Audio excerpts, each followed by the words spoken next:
Halo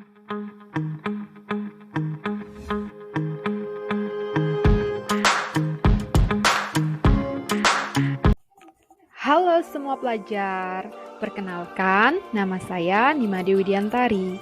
Saya merupakan mahasiswa Prodi S1 Pendidikan IPA Universitas Pendidikan Ganesha. Jadi di sini saya akan membagikan sedikit materi ke kalian, yaitu materi mengenai hukum Newton dan penerapannya. Baik, sebelum saya menjelaskan lebih lanjut materi mengenai hukum Newton, ada baiknya saya menjelaskan dulu tujuan pembelajarannya. Jadi, tujuan pembelajarannya adalah 1. Kalian akan mampu mengetahui konsep hukum 1 Newton. 2. Kalian akan mampu mengetahui konsep hukum 2 Newton. 3. Kalian akan mampu mengetahui konsep hukum 3 Newton. Dan yang terakhir, kalian akan mampu mengidentifikasi penerapan hukum Newton pada gerak benda atau gerak makhluk hidup. Pernahkah kalian melihat peristiwa seperti berikut? Terpental saat tiba-tiba mobil mengerem mendadak? Atau pernahkah kalian mendorong sebuah troli? Dan apakah kalian pernah mendayung atau melihat orang yang sedang mendayung? Nah, semua itu merupakan contoh dari hukum 1 Newton, 2 Newton, dan 3 Newton. Baik adik-adik, jadi hukum Newton tersebut dibagi menjadi 3 ya. Yang pertama, hukum 1 Newton tentang kelembaman atau inersia. Yang kedua, hukum 2 Newton tentang percepatan. Dan yang ketiga, hukum 3 Newton tentang aksi reaksi. Jadi, simak kelanjutannya dengan baik-baik ya adik-adik. Nah, adik-adik, sekarang kita lanjutkan ya. Jadi, coba sekarang kalian perhatikan ilustrasi berikut. Ketika kita berada di dalam mobil yang diam, kemudian tiba-tiba mobil tersebut bergerak, maka badan kita akan terdorong ke belakang. Mengapa demikian? Hal ini disebabkan karena benda memiliki kecenderungan untuk mempertahankan keadaan diam atau mempertahankan gerakannya dengan kecepatan tetap yang disebut dengan kelembaman atau inersia. Contoh lain yang menunjukkan inersia benda adalah saat kita berada di dalam sebuah mobil yang sedang melaju kencang dan kemudian tiba-tiba mobil direm. Badan kita akan terdorong ke depan karena badan ingin mempertahankan gerakannya ke depan.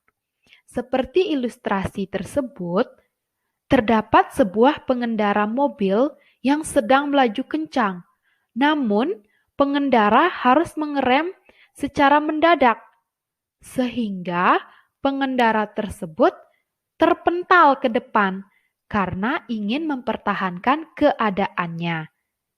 Nah, peristiwa tersebutlah yang pada akhirnya memunculkan sebuah ide teknologi, yaitu sabuk pengaman yang dipasang di kendaraan bermotor, yaitu khususnya pada mobil. Sehingga dirumuskan dalam hukum 1 Newton bahwa sigma F sama dengan 0, yang mana jika resultan pada suatu benda sama dengan 0, maka benda yang diam akan tetap diam, dan benda yang bergerak akan tetap bergerak dengan kecepatan konstan atau tetap. Jadi, simak kelanjutannya ya. Yuk kita lanjut ya. Nah, sekarang perhatikan ilustrasi berikut. Nah, di sana terdapat seorang anak kecil. Nah, kita namai Doni. Ia sedang mendorong sebuah troli. Troli tersebut kosong. Nah, Doni mendorong troli hingga bergerak. Semakin kuat Doni mendorongnya, maka semakin cepat troli tersebut bergerak. Jadi, jika tanpa beban dan gaya yang diberikan besar, maka percepatan yang dihasilkan akan semakin besar pula. Nah, jadi sekarang jika Doni mengisi troli dengan barang, kira-kira apa yang terjadi? Ya, pasti Doni akan merasa lebih berat ketika mendorong troli tersebut. Sehingga percepatan yang dilakukan Doni akan semakin lambat. Karena semakin besar beban, maka percepatan yang dihasilkan akan semakin kecil. Sehingga dirumuskan dalam hukum 2 Newton bahwa A sama dengan sigma F per M atau sigma F sama dengan M dikali A, yang mana sigma F merupakan resultan gaya atau total gaya yang satuannya kilogram meter per sekon kuadrat atau Newton. M merupakan massa, satuannya kilogram. A merupakan percepatan, yang satuannya meter per sekon kuadrat. Yang mana jika terdapat resultan gaya yang bekerja pada suatu benda, maka benda akan mengalami percepatan. Yang mana besar percepatan akan berbanding lurus dengan besar resultan gaya dan akan berbanding terbalik dengan massa benda. Yuk kita lanjutkan ya. Nah, perhatikan dengan baik ya. Apakah kalian pernah melihat orang yang sedang mendayung? Atau apakah kalian pernah mendayung? Nah, pasti pernah ya. Nah, sekarang coba perhatikan ilustrasi berikut. Perhatikan ketika kalian sedang mendayung perahu ke belakang, maka perahu yang kalian kendarai akan bergerak ke depan. Mengapa demikian?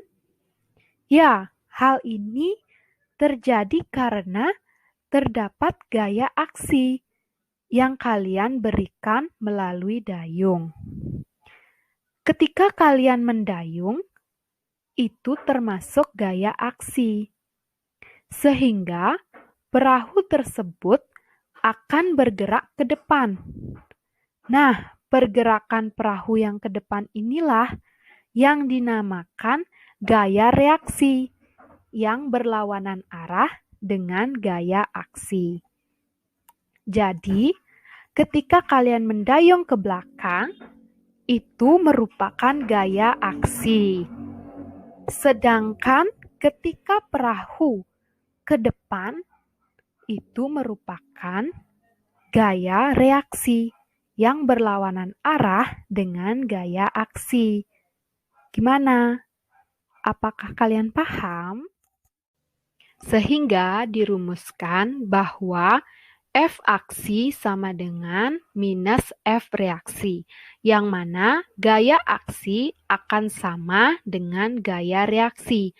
Namun gaya reaksi ini akan berlawanan arah dengan gaya aksi. Ketika suatu benda memberikan suatu gaya pada benda lainnya, maka benda kedua akan memberikan gaya yang sama, namun berlawanan arah pada benda pertama.